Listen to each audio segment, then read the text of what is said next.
हमारे गुरु महाराज के साथ यही हुआ। माँ ने उपदेश किया कि भगवान की प्राप्ति के लिए मनुष्य शरीर ये मिला है, बेटा तू भगवान को प्राप्त कर लेना।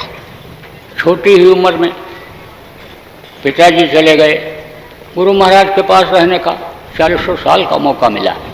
जब खाली बैठते थे बहुत सारी बातों को बताते थे। बेकार की बात तो कभी किया ही नहीं उन्होंने, हमेशा शिक्षात्मक ही बात बताए जिससे ज्ञान बढ़े। ब्रेन कहते हैं ना, वॉशिंग जिसको कहते हैं, दिमाग की सफाई हो, जानकारी बढ़े, यही सब बातें। तो बोले कि हमारे पिताजी बहुत तंदुरुस्त थे, मोटे तगड़े, लंबे कटते, लेकिन बता रहे थे हम इतने छोटे थे कि हमको जानकारी नहीं थी कि हमारे पिताजी का जब शरीर छूटा तो कंधे पर उनको लेकर के कहाँ जा रहे हैं लोग।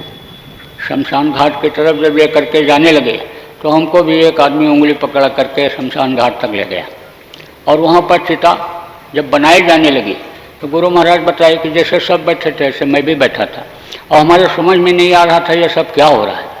और फिर हमारे पिताजी को उस पर लटा दिया और फिर मुझसे कहा आग लगा दूँ। मैंने आग भी लगा दिया तो भी मेरे समझ में कुछ नहीं आ रहा था। यानी इसका मतलब बहुत अबोध थी। थोड़े ही समय के बाद माँ भी चली गई।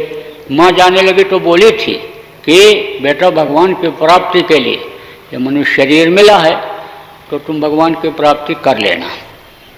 उसी समय उनकी माँ की बात को इन्होंने पकड़ लिया।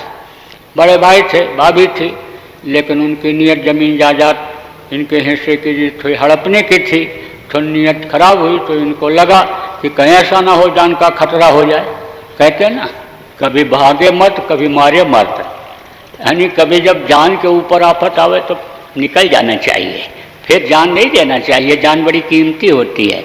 तो निकल गए, लेकिन भटके बहुत भटके, बड़ी तकलीफ भी झेले। यानी समझ लो कि निकलने में बाहर आज की तरह से सुविधाएं नहीं थी, बड़ी असुविधाएं थी। भोजन तक नहीं मिला। सेवा इतना क्या कह रहे थे कि बर्तन धोते और सफाई करते, लंगोटी भी धोते।